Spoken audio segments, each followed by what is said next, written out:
Welcome students, welcome to ज्ञान wisdom. ये हमारा एक वीडियो है क्लास 12 वालों के लिए, जो क्लास 12 के इस बार के स्टूडेंट्स हैं। हमने इससे पहले मतलब कि लास्ट ईयर प्रीवियस ईयर में इनकम एंड एक्सपेंडिचर अकाउंट के बेसिक कॉन्सेप्ट्स और कुछ प्रॉब्लम भी कराती हैं। इस बार के लिए आपके लिए इम्पोर्टेंट क्या रहेगा कि आप रिसीट एंड पेमेंट भी करो और इनकम एंड एक्सपेंडिचर भी करो फ्रॉम NPO, जहाँ से 5 मार्क का श्योर एक प्रैक्टिकल प्रॉब्लम रहता ही है।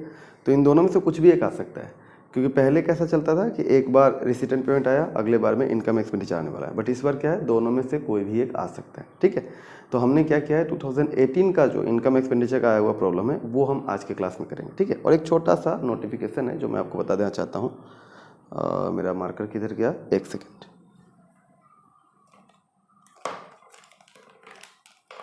ओके, बहुत सारे स्टूडेंट्स का ऑनलाइन जो यूट्यूब से मुझसे कनेक्टेड हैं, वो कहते हैं कि सर आप लाइव क्लास मतलब ऑनलाइन क्लास कराने को, क्योंकि वो बहुत दूर रहते हैं, यहाँ पे आ नहीं सकते हैं, तो ऑनलाइन क्लास के लिए तो एक एक्स्ट्रा बैच रखने से अच्छा है कि जो हमारा कंटिन्यू बैच चल रहा है, ठीक है, वहीं पे हम उन्हें भी ऐड कर दें। और जो प्रीवियस कोर्स होगा अगर वो कहेंगे तो हम उसे कवर करेंगे, और नहीं तो चलेगा, कोई दिक्कत नहीं। ठीक है, तो भी उतना ज़्यादा गया भी नहीं है, 1-2 चैप्टर अकाउंट्स का निकला है। अगर आप चाहो, मैं आपको यहाँ पर अपना जो हमारा रूटीन चल रहा है अभी, ठीक है, वो मैं पूरा रूटीन लगा दूंगा, उसको आप देख लो, समझ लो। और जिनको जैसे मुझे आप लोगों ने अप्रोच किया है, 2-3 लोगों ने अप्रोच किया है, तो मैं सोचता हूँ कि सभी के लिए ये रास्ता ओपन होने से अच्छा रहेगा। ठीक है, ज़्यादा उतना अच्छा मतलब HS के लिए उतना ज़्यादा नहीं पढ़ना होता, बस वो कॉन्सेप्ट अच्छा होना चाहिए। ठीक है, और एग्जाम से रिलेटेड प्रॉब्लम सॉल्व करने आना चाहिए, बस हो गया। ठीक है, यहाँ पे आपको अभी अकाउंट्स आप ले सकते हो, इंग्लिश के क्लास आप ले सकते हो। देन ऑल्टी, जो लोग सोच रहे हैं कि ऑल्टी का कोर्स आएगा, तो ऑल्टी का कोर्स आने में शायद हो या ना हो, कोई ठीक नहीं है। ठीक है, मतलब बनाया हुआ रिकॉर्डेड कोर्स, तो ऑल्टी का जो है अभी जो कंटिन्यूइंग बैच है उसके साथ आप कर सकते हो। ठीक है, देन बिजनेस स्टडीज़ के लिए कुछ लोग आता है, तो business studies mode of explanation Hindi रहेगा, हिंदी इंग्लिश कॉम्बाइंड रहेगा, वो आप ले सकते हो। जब भी आप कोई भी एक कोर्स लेते हो तो साथ का जो नोट्स है आपको फ्री में मिलेगा, और जो इनका जो भी फ़ी है वो जो आप मुझसे व्हाट्सएप पे बात करो, मैं आपको बता दूंगा। ठीक है, और मिनिमम जो है आपका 2 मंथ का एडवांस फीस मैं लेता हूँ। ठीक है, ऑनलाइन वालों से, ऑफलाइन वालों से तो 1 मंथ का चलता है, बट ऑनलाइन वालों से 2 मंथ का एडवांस, क्योंकि आप आओगे थोड़े दिन तक समझोगे, फिर करोगे नहीं करोगे, इसलिए मुझे पहले क्लियर कर देना पड़ेगा।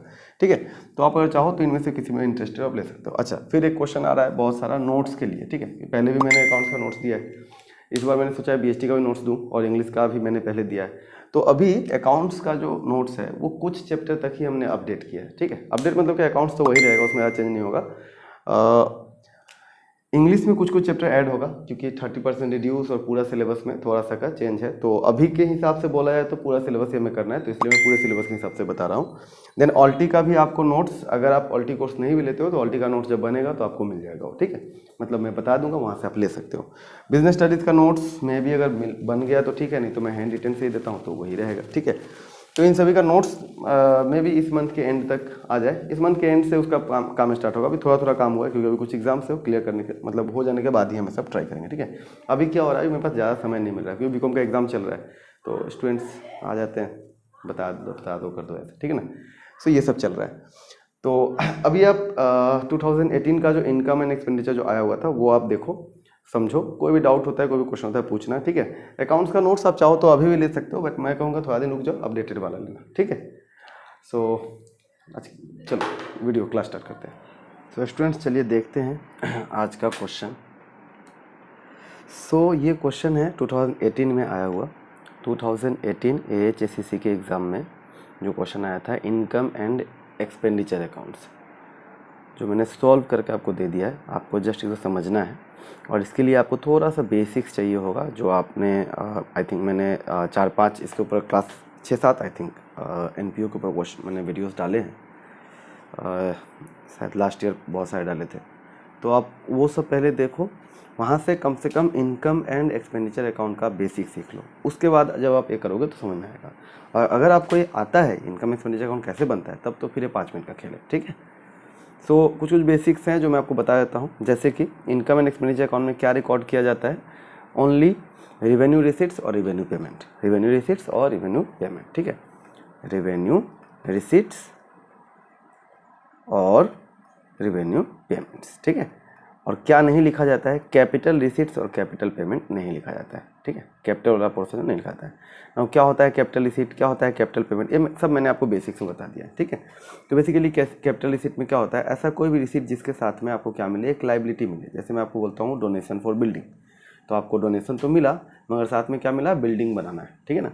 अगर मैं पेमेंट की बात करूँ, जैसे आपने खर्च किया, फर्नीचर परचेस्ड या मशीनरी परचेस्ड, तो आपने परचेज किया, आपने कैपिटल पेमेंट किया, लेकिन इसके साथ साथ में क्या हुआ, आपको एक एसेट्स मिल रहा है ना।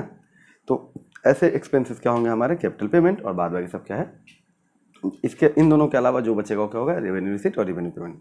रेवेन्यू रिसीट मतलब एनपीओ के हिसाब से क्या होता है, सब्सक्रिप्शन हो गया, जनरल डोनेशन हो गया, इंटरेस्ट हो गया, ये सब, ठीक है। पेमेंट में क्या आता है, वही रेंट वेंट सैलरी, ये सब, ठीक है, जो आप पीएल में जो सब डालते थे वो सब, ठीक ना। इसके अलावा याद रखना कि डिप्रिसिएशन भी यहाँ पर लिखा जाता है। चलो, तो हम क्या करते हैं, हम इस सम को देखते हैं, इस क्वेश्चन में क्या बोला पूछा गया था, और 5 मार्क के लिए बहुत ही ईजी सा क्वेश्चन आया था इस साल के लिए, ठीक है। मतलब जब आप एग्ज़ाम दे रहे होगे 2022 में, उस साल में आपके पास अगर एग्ज़ाम होता है तो, हालांकि इस बार तो होने का चांस है, मतलब फुल चांस है, तो जब एग्ज़ाम होगी तो आपको दोनों में से कोई भी एक आ सकता है, रिसीट एंड पेमेंट भी आ सकता है और इनकम एक्सपेंडिचर भी आ सकता था। क्यों, क्योंकि पहले कैसा चल रहा था हमारा कि अल्टरनेटिव मोड पे चल रहा था, एक साल अगर ये आ गया तो अगली बार ये आएगा, अगली बार अगर ये आ गया तो फिर उसके अगली बार ये आएगा, ऐसा होता था। बट इस बार क्या है, सिंस ये गैप लग गया है, तो अब आप ये नहीं कह सकते हो कि ये आ गया है तो ये नहीं आएगा, या फिर ऐसा कुछ नहीं हो सकता है, ठीक ना। तो अभी आपको ये दोनों ही कवर कर रखना है, हालांकि आपके सिलेबस में दोनों ही है, ठीक है। तो चलो अच्छा, रिसीट एंड पेमेंट अकाउंट बहुत ही ज़्यादा आसान है, आप आराम से 3-4 मेरे क्लासेस देख लोगे, बहुत अच्छी तरह समझ में आ जाएगा, और 2-4 साल के पेपर को कर लो, हो जाएगा। अगर आप बोलोगे तो मैं वो भी बाद में आपको करा दूंगा यूट्यूब के थ्रू ही। लेकिन वहाँ पे क्या होता है, टाइम कम लगता है, सॉरी टाइम ज़्यादा लग जाता है, ज़्यादा समय मिलता नहीं है, तो जो जितना बन रहा है उतना मैं दे रहा हूँ। आज एक संडे एक मिला है तो मैं एक बना रहा हूँ। देखो, from the following receipts and payments account for the end 31 March 2017 and other details of Kaziranga Sports Club, prepare an income expenditure account for the year ended 31st March 2017। ये 5 मार्क के लिए था। क्वेश्चन आपको दिया गया है receipt and payment account के form में, तो यहाँ पर देख लो आपको कैश इन हैंड दिया गया है, जो आपको पता है कि कैश इन हैंड हम रिकॉर्ड नहीं करते हैं, cash in hand cash at bank record नहीं होता है, ठीक है। क्यों, क्योंकि ये एसेट्स। देन उसके बाद में क्या है, आपका ओपनिंग बैलेंस है, मतलब रिकॉर्ड नहीं होगा। सब्सक्रिप्शन जो है रिकॉर्ड होता है, तो ये 3 साल का आपको दे रखा है। डोनेशन दिया हुआ है, मतलब ये जनरल डोनेशन है 7000, ये रिकॉर्ड होगा। इंटरेस्ट भी रिकॉर्ड होगा। डोनेशन फॉर बिल्डिंग, अब ये क्या है, ये स्पेसिफिक पर्पस वाला आ गया, तो ये रिकॉर्ड नहीं होगा, ठीक है।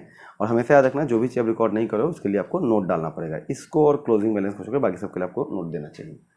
देन क्या है, लाइफ मेंबरशिप फीस, ये भी आपका रिकॉर्ड नहीं होगा, क्योंकि ये क्या है, कैपिटल रिसीट है। अब लाइफ मेंबरशिप फीस क्या होता है, मैंने आपको पहले वाले क्लास में बताया कि ऐसा कोई भी रिसीट, जैसे मान लो आप मेरे पास में आते हो पढ़ने के लिए, आप मुझे सर ये लो मेरा चेकबुक, एक बार में इस चेकबुक में आप एक बार में अपना अमाउंट यहाँ पे डालो जो भी आपको डालना है, ठीक है। लाइफ टाइम मैं आपको 1 रुपये भी नहीं दूंगा। तो मैं बोला चलो ठीक है, इतना रुपये मैं डाल लेता हूँ, और लाइफ टाइम मेरे ऊपर एक लाइफ टाइम लाइबिलिटी रहेगा, जब तक आप पढ़ना चाहोगे मुझे पढ़ाना पड़ेगा, है ना। वो क्या होगा, आपका लाइफ मेंबरशिप फीस। तो वो क्या है, हमारे लिए कैपिटल रिसीट है, साथ में मतलब एक लाइबिलिटी आ गया, ठीक ना। अच्छा, इधर में देखते हैं सैलरी तो एक्सपेंडिचर है ही। ऑनरेरियम आपको पता होगा कि जो जज वगैरह होते हैं, अंपायर्स होते हैं, उन सभी को क्या मिलता है, जो मतलब आपके डिस्प्यूट्स को सॉल्व करने का काम, उन लोगों को हम क्या देते हैं, ऑनरेरियम देते हैं, ठीक है। लीगल टर्म में अलग डेफिनेशन है, अकाउंट्स में समझते हैं। स्पोर्ट्स एक्सपेंसेस, ये आपके लिए क्या है, खर्चा है, तो आप रिकॉर्ड करोगे। रेंट खर्चा है, रिकॉर्ड करोगे। ट्रेवलिंग एक्सपेंस रिकॉर्ड करोगे। परचेज ऑफ फर्नीचर क्या आपके लिए एसेट है, तो एसेट रिकॉर्ड नहीं होता है, मतलब यहाँ पर ये रिकॉर्ड नहीं होगा, ये रिकॉर्ड नहीं होगा, ये रिकॉर्ड नहीं होगा, और ये बेचारा रिकॉर्ड नहीं होगा, ठीक है। और ये तो वैसे भी नहीं आएगा, क्लोजिंग बैलेंस है तो ये भी रिकॉर्ड नहीं होगा। इसके अलावा बाकी जितने भी ट्रांजेक्शन है वो सब रिकॉर्ड, ठीक है। इसके अलावा आपको क्या ध्यान रखना होता है कि जो एडिशनल इन्फॉर्मेशन है, हालांकि इस साल 2 ही आए थे, नॉर्मली 3 या 4 आ जाते हैं, कभी कभी 5 भी आते हैं। तो यहाँ पर क्या है, आउटस्टैंडिंग सैलरी दिया हुआ है। आउटस्टैंडिंग सैलरी मतलब क्या हुआ, जो सैलरी मुझे देना भी बाकी है। तो इसका कॉन्सेप्ट आपको पता होगा, नहीं पता है तो मैं बता रहा हूँ। सपोज मान लो 1 साल आप मेरे पास, या 1 मंथ आप मेरे पास काम कर रहे हो, ठीक है। और काम करने के बाद मैंने आपको दिया 8000 रुपीज़, और आप बोल रहे हो सर अभी आपको मुझे 2000 रुपीज़ और देना बाकी है, मतलब मेरा अभी 2000 रुपया और आपके पास निकलेगा। That means I am liable to pay you 2000 rupees more. तो इसका मतलब क्या हुआ कि 8000 तो मैं आपको दे ही रहा हूँ, ये मैं आपको पेमेंट कर रहा हूँ, ठीक ना, बराबर। प्लस 2000 रुपीज़ मुझे और भी आपको देना है, मतलब क्या है, आउटस्टैंडिंग है। तो मतलब ये हुआ कि मेरा टोटल खर्चा कितना हो गया, 8,000 मैंने आपको दे दिया और 2,000 देना और बाकी है, मतलब कि मेरा टोटल खर्चा हो जाएगा 10,000। That means your salary should be 10,000। आपका सैलरी 10,000 था, जिसमें से मैंने आपको 8,000 दे दिया और बचा हुआ 2,000 क्या है मेरा आउटस्टैंडिंग है, मतलब मेरे ऊपर क्या है, लायबिलिटी है। ठीक है, सो आउटस्टैंडिंग सैलरी क्या होना चाहिए मेरे खर्चे के साथ में, मैंने आपको कितना दिया 8,000, 2,000 ऐड करेंगे और फाइनल बाहर कितना निकालेंगे हम 10,000। 10,000 रुपये हम फाइनल कॉलम में दिखाएंगे एक्सपेंडिचर में। ठीक है, और प्लस जो एडजस्टमेंट में आता है वो 2 बार आता है, याद रखना। तो एक बार तो आपने इनकम एक्सपेंडिचर में लिख दिया, अगर बैलेंस शीट बनता तो उस केस में लायबिलिटी साइड में आता है। ठीक है, उसी तरह से प्रीपेड रेंट है, सपोज मान लो मैंने आपको इस बार भी 6,000 रुपया दिया। ठीक है, और आपने क्या कहा कि सर आपने जो मुझे पैसा दिया उसमें 1,000 रुपया ज़्यादा हो गया है, प्रीपेड हो गया है। ठीक है, मतलब ये हुआ कि आपका जो, मान लो आप मेरे लैंडलॉर्ड हो, मैंने आपको जो रेंट दिया 6,000 दिया, आपने बोला कि देखो 1,000 रुपया ज़्यादा मिल गया मुझे, मतलब कि 5,000 रुपीज़ ही उसका क्या रहा होगा, रेंट रहा होगा। 1,000 रुपया मैंने क्या किया, प्रीपेड दे दिया। ठीक है, मतलब मैंने ज़्यादा दे दिया है ना। तो अब ये जो 1,000 रुपया क्या होगा, अगले जो मंथ होंगे उसमें क्या होंगे, एडजस्ट हो जाएंगे। तो अगले महीने में जब 5,000 देने की बारी आएगी तो वहाँ पर हम क्या देंगे, इसको लेस कर देंगे ना। और मैं आपको उस समय कितना दिखाऊंगा, 4,000 दूंगा कैश। ठीक है, तो अब एक चीज़ समझना, प्रीपेड जो है, इस मंथ का जो प्रीपेड था उसे हम अभी क्या करेंगे, मेन एक्सपेंस निकालने के लिए माइनस करेंगे। ठीक है, और आउटस्टैंडिंग को क्या करेंगे, ऐड करेंगे मेन एक्सपेंस को निकालने के लिए, बराबर ना। मेन एक्सपेंस को निकालने के लिए आउटस्टैंडिंग को क्या करना है, प्लस, और प्रीपेड को क्या करना है, माइनस। बस इतने बात को आपको याद रखना है। चलो इस सारे को मैं साफ करता हूँ एक बार। ओके, तो ये हो गया हमारा क्लियर ना। अब हम देखते हैं, अच्छा इसके अलावा और भी बहुत सारे आपको मिल सकता है एडजस्टमेंट, जैसे कि डिप्रिसिएशन हो गया। ठीक है, इसके अलावा कभी कभी इंटरेस्ट भी दिया रहता है, और बहुत सारे एडजस्टमेंट्स हो सकते हैं। तो हम जो बेसिक जो यहाँ पर दिया गया वही है। अच्छा, एक तो आता है आपका सब्सक्रिप्शन के ऊपर कि बिगिनिंग में इतना था, एंडिंग में इतना था। तो इसके ऊपर भी मैंने बहुत आपको क्वेश्चन कराए हुए हैं, तो आप जाके वीडियो को अच्छी तरह से देखो। ठीक है, अच्छा और में क्वेश्चन क्या आया था उस साल, ये आया था, explain the steps in the preparation of income expenditure account. ठीक है, नॉर्मली पहले आता था रिसीट एंड पेमेंट अकाउंट, और इस बार क्या आ गया, इनकम एंड एक्सपेंडिचर अकाउंट। तो देखो इनकम एक्सपेंडिचर अकाउंट बनाने के लिए भी दे दिया और प्रैक्टिकल में भी वही पूछ लिया। तो ये 2 क्वेश्चन जो है आपके लिए अब इंपॉर्टेंट ही रहेंगे अगले इस साल के लिए भी, बराबर ना। चलो अब सॉल्यूशन देखते हैं कैसे हमें करना है। तो सबसे पहले आप लिख लेना इनकम एक्सपेंडिचर अकाउंट, ठीक है, ऑफ काजीरंगा स्पोर्ट्स क्लब, या फिर आप इसको ऐसे ना लिख के आप ऐसे लिख सकते हो, इन द बुक्स ऑफ। ठीक है, मैं यहाँ पर लिख देता हूँ, इन द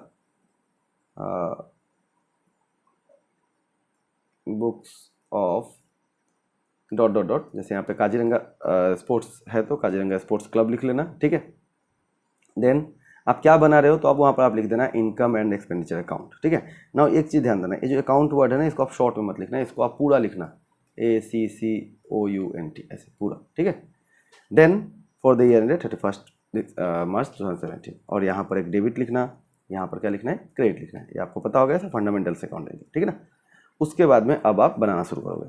कैसे, सबसे पहले यहाँ पे आते हैं, देखो सैलरीज, पहले तो इसी को पहले गायब कर दो। चलो सैलरीज देखो, पेमेंट से स्टार्ट करते हैं। सैलरी कितना है 8,000, ऐड क्या हो जाएगा इसमें, आउटस्टैंडिंग मतलब 2,000। तो 8,000 प्लस 2,000 कितना दिखाना है हमें, 10,000। तो हमने यहाँ पर दिखा दिया 8,000 प्लस 2,000 कितना हो गया, 10,000। ठीक है, next honorarium, sports expenses, rent, travelling expense, ये सारे के सारे मतलब 5,000 से लेकर और यहाँ तक, ये सब के सब जैसा है वैसे ही हमें लिख देना। ठीक है, 5232, तो सबके सब खर्चा है, सबके सब हमने लिख दिया। ठीक है, ऑनरेरियम डाल दिया, स्पोर्ट्स एक्सपेंसेस डाल दिया, रेंट डाल दिया और ट्रेवलिंग एक्सपेंस डाल दिया। अब रेंट में एक चीज़ हमें ध्यान देना होगा, यहाँ पर प्रीपेड रेंट था, तो हमने पहले अभी आपको डिस्कस किया है कि प्रीपेड रेंट हमें क्या करना है, लेस कर देना है ना। तो हम क्या करेंगे, प्रीपेड रेंट को इस रेंट से, यानी कि इस 3,000 से इस 1,000 को क्या करना है, हमें लेस कर देना है। तो हमने यहाँ पे इसे क्या किया, लेस कर दिया। ठीक है, तो ये होगा आपका 2,000। उसके बाद में ट्रेवलिंग एक्सपेंस हमने लिख दिया, तो ये सारा हमने पेमेंट लिख दिया। अब आते हैं इनकम साइड में। इनकम साइड में क्या करना था, इसमें से ये सब नहीं लिखना है। ठीक है, सिर्फ आपको ये वाला बैलेंस लिखना है। ठीक है, मतलब जो करेंट ईयर जो चल रहा था, क्या बोला यहाँ पर, देखो ये साल एंड हो रहा है कब, 31 मार्च 2017 को, मतलब स्टार्ट कब हुआ होगा, 1/4/16 को। तो 1/4/16 से फाइनेंशियल ईयर 16 to 17 में यहाँ पर टोटल रिसीट कितना हुआ वो हमने लिखा, और इसके बाद एडजस्टमेंट हम देखेंगे। ठीक है, ये जो दिया जाता है ना, ये जो दिया गया ये और ये तब हम इसको इंक्लूड करते हैं जब हमें अभी का बैलेंस शीट भी बनाना होता है, बट अभी हमें बनाना नहीं है तो इसे अभी हमें देखना भी नहीं। ठीक है, तो डायरेक्ट 30,000 हमने डाला यहाँ पर। ठीक है, और यहाँ पर सब्सक्रिप्शन में कोई एडजस्टमेंट है नहीं तो नहीं लिखे। अगर एडजस्टमेंट होता तो क्या होता, जैसे इस साल के एंड का आउटस्टैंडिंग दिया होता है सब्सक्रिप्शन एक्रूड, तो हम क्या करते हैं आउटस्टैंडिंग को ऐड कर देते हैं, ठीक है। अगर मान लो साल के बिगिनिंग का आउटस्टैंडिंग अगर दिया होता तो हम क्या करते हैं वही आउटस्टैंडिंग हम क्या करते हैं लेस कर देते हैं, ठीक है। प्रीपेड प्री रिसीव्ड अगर दिया होता साल के एंड का तो हम माइनस कर देते हैं, ठीक है, क्या प्री रिसीव्ड, ठीक है। और अगर साल के बिगिनिंग का अगर प्री रिसीव्ड होता, ठीक है, साल के बिगिनिंग का तो क्या होता वो, अच्छा सॉरी प्री रिसीव्ड होता तो क्या होता माइनस होता, ठीक है। प्री रिसीव्ड क्या होता हमारा माइनस होता, ठीक है, क्योंकि प्रीपेड जैसे माइनस होता है तो प्री रिसीव्ड भी क्या होगा माइनस होता। और अगर प्री रिसीव्ड साल के बिगिनिंग का है तो हमारा क्या होता है वो प्लस होता, ठीक है। तो ये मेन 4 आता है, इसके अलावा और कोई भी अगर पैसा है तो क्या होगा हमेशा वो लेस होता है। तो ये सब चीज़ मैंने पहले भी आपको पिछले वीडियोस में मैंने दे दिया है, तो वो सब जरूर जाकर देखो, ठीक है। डिस्क्रिप्शन में या फिर आई बटन में क्लिक करो, आपको मिल जाएगा वीडियोस सजेशंस में, ठीक ना। ओके, देन आते हैं डोनेशन। जनरल डोनेशन था हमारे पास में, हमने लिख दिया। इंटरेस्ट यहाँ पर सिर्फ बोला हुआ है कि इंटरेस्ट हमें मिला है, तो बस जो है लिख दिए। ये हमें नहीं लिखना था, ये हमें नहीं लिखना था, ये हमें नहीं लिखना था। जो चीज़ नहीं लिखना था उसके लिए क्या देना था आपको याद होगा, मैंने बताया था नोट देना, ठीक है। तो पहले तो हम इसे पहले बैलेंस कर देते हैं। तो बैलेंस करने आपको आता होगा आई होप, अगर नहीं आता तो हल्का सा स्टेप होता है, समझ लो क्लास 11 में आपने किया ही है। इन दोनों साइड को हमें ऐड करना है, जो बड़ा होगा दोनों साइड लिखा जाएगा। तो वो 30,000 7,000 3,000 दैट इज 30 37 40 यहाँ पे हमने लिख दिया। यहाँ पर देखो 10 5 15 17 19 21 21 छोटा है 40 से, अभी तक ये फिगर हमारा आएगा नहीं, ठीक है। तो इस 40 के से हम क्या करेंगे 21 के को माइनस कर देंगे, बचा कितना 19 के। तो अब बस इसको माइनस कर दो, माइनस कर कितना 19,000, बस वही 19,000 आपका क्या हो गया सरप्लस। लिख देंगे excess of income over expenditure, ठीक है, बस खत्म। अब नोट देना बहुत ज़रूरी है, अगर नोट नहीं दोगे तो हमेशा 1 मार्क्स स्टूडेंट का कटता है बिना नोट के लिए, ठीक है, नोट ना देने के लिए। तो आपको बस क्या करना है, नोट क्या डालना है, देखो डोनेशन फॉर बिल्डिंग जो आपने नहीं रिकॉर्ड किया, LMF मतलब life membership fees, are capital receipts, ये दोनों क्या है कैपिटल रिसीट है। And furniture purchased is capital payment, और फर्नीचर जो रिसीट है वो क्या है, फर्नीचर परचेज क्या होगा हमारा कैपिटल पेमेंट हो गया। Hence they are not shown in the income and expenditure account. मतलब आपने क्यों नहीं लिखा है वो आपको बस एक शॉर्ट लाइन में रीज़न दे दो, जरूरत नहीं कि आपका रीज़न जो है बहुत ज़्यादा भारी भरकम शब्दों में हो, कोई वर्ड्स में हो, कोई ऐसा नहीं है, सिंपल स्ट्रेट डायरेक्ट आंसर दो, बात खत्म, ठीक है। सो ये रहा आज का हमारा क्लास, आई होप कि आपको समझ में आ गया होगा। इसके अलावा मैंने आपको स्टार्टिंग में बताया कि हमने क्लासेस जो हैं जो भी हमारा जो क्लास हो रहा है अभी फिजिकली जो लोग आते हैं यहाँ पे क्लास करने के लिए, वो सब क्लास को हम लाइव भी रखने के लिए रेडी हैं। हालांकि 1-2 स्टूडेंट ने ज्वाइन भी किया है। तो आप अगर चाहो तो अकाउंटेंसी का जैसे हो गया, अगर चाहो तो इंग्लिश का हो गया, या फिर चाहो तो पूरे कॉम्बो में हो गया, हमारे ग्रुप को ज्वाइन करो, वहाँ पे मैं आपको सारी डिटेल्स दे दूँगा, ठीक है। कुछ लोग ऑल्टी के लिए है तो ऑल्टी वाले हो गए क्लास 12 के, ठीक है।